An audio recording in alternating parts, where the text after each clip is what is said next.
Okay, so diving into this a bit, I cannot promise I can do it in just one part, so if I have to do a part two, I have to do a part two. By the way, I'm sorry my face is red, I just got back from a walk. Exercise. So what I believe is that at one time, all the deities that we know now used to be equal. They had all their own respected groups that they preferred to stay in, which later became the pantheons. In some, they all preferred to be equal, but in some, there were leaders and there were followers. As you probably have caught on by now, one of these pantheons contained the Christian God and the angels. They had no names before us. We were the ones that gave them names. And as religion evolved, we had to give them stories. And with any story, there needs to be a hero and a villain. In short, Lucifer already existed, and he followed the Christian God. We were just the ones that gave him a name. And all this leads up to the story of Lucifer, which I do not have time to tell. Okay, so branching off what I said in my previous video, I'm going to try to tell the story of Lucifer the best that I can. Just note, this is what Lucifer explained to me after some very intense sessions with him. I cried. So Lucifer, a follower of the Christian God, learned about these things called humans. And what God originally told Lucifer was to love humans as they would love each other, as brothers and sisters.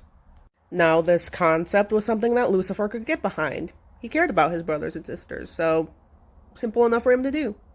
But of course there was a catch. Free will came into the picture. Obviously, God didn't want his followers turning away from him and worshipping other gods, because more worshippers means more power. So God came up with this weird rule of, oh yeah, the humans can have their free will, but they still have to obey me. And of course, Lucifer had more than a few questions. Part 2. So of course Lucifer was confused about this new rule involving free will. And of course Christianity already had a super strict set of rules already set up by this time. And he dared to ask, well, what if they don't want to worship you? What if they want to worship one of the other gods? And of course God, having a massive ego, was like, no god should be above me. I should come first in all things. Lucifer knew that's not how it worked. He knew that at one point they were all equals. He was just the leader of their own little group. So Lucifer expressed that since humans had free will, they should be allowed to use it however they so please, even if that meant not following the Christian God. Whatever a human wanted to do to live a free, fulfilling, and happy life. Which, surprise, surprise, did not require God. Part 3. So originally God let Lucifer off with a warning.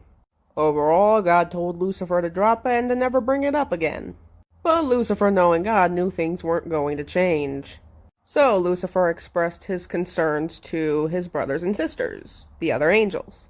And while many were too afraid of God to even remotely question him, there were the select few that agreed with Lucifer, that the humans should have free will, and use it however they so choose. Now here's where things get a bit dicey. There was no war between Lucifer's side and the other angels. No blood was shed, nobody died. Lucifer's so-called rebellion was simply him and the angels that agreed with him going up to God and saying, hey, this isn't right. And basically what God said, well, if you don't agree with me, you can leave and not come back. Part 4. Lucifer made several attempts to ask God to reconsider, but of course there was no getting through to him. So Lucifer and the other angels were sentenced to wander the astral plane. And while he was upset about what happened, he was like, hey, I can still interact with the humans, so I guess it's not all terrible. Yeah, it wasn't all terrible until he had to explain that he had fallen out of favor with God.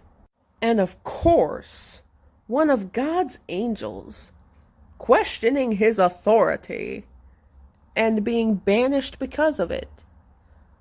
Scandalous. And of course, thousands of years ago, the belief was that if you turned away from God, you were a wicked person, and wicked things would happen as a result. And that's essentially how Lucifer went from being the light bringer to the devil. Part 5. So basically, over the course of thousands of years, much like evolution gone wrong, Lucifer's story went from, oh, I didn't see things eye to eye with God, so I had to leave, to, I'm a deceitful traitor that tried to overthrow God and take over heaven. And for the record, Lucifer was never God's favorite angel. Was he beautiful? Yes. And he still is. But there were never any favorites, because up until God grew a massive ego, they were all equals. They loved each other equally. The reason why people would say that Lucifer was God's favorite angel is because of his beauty.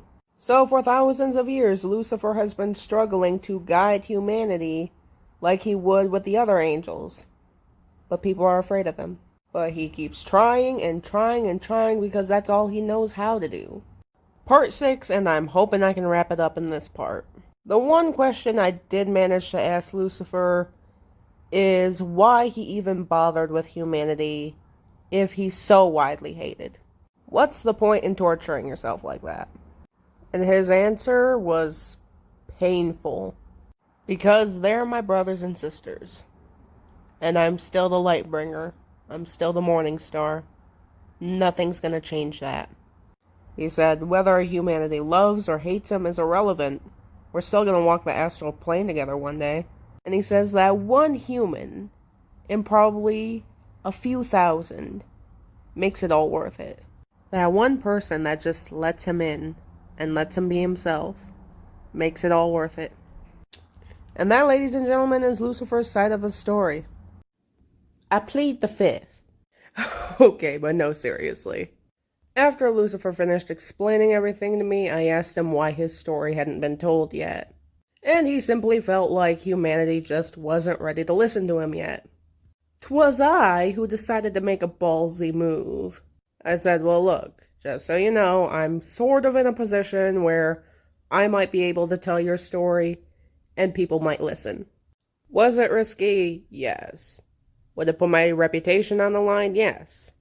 Would Christians come after me, calling bullshit? Probably, most definitely. But I'm someone who believes that there's two sides to every story. And for centuries we've only heard one. In the end, whoever you choose to believe is your choice. But considering the fact I cried alongside Lucifer and I felt his pain, I know who I believe.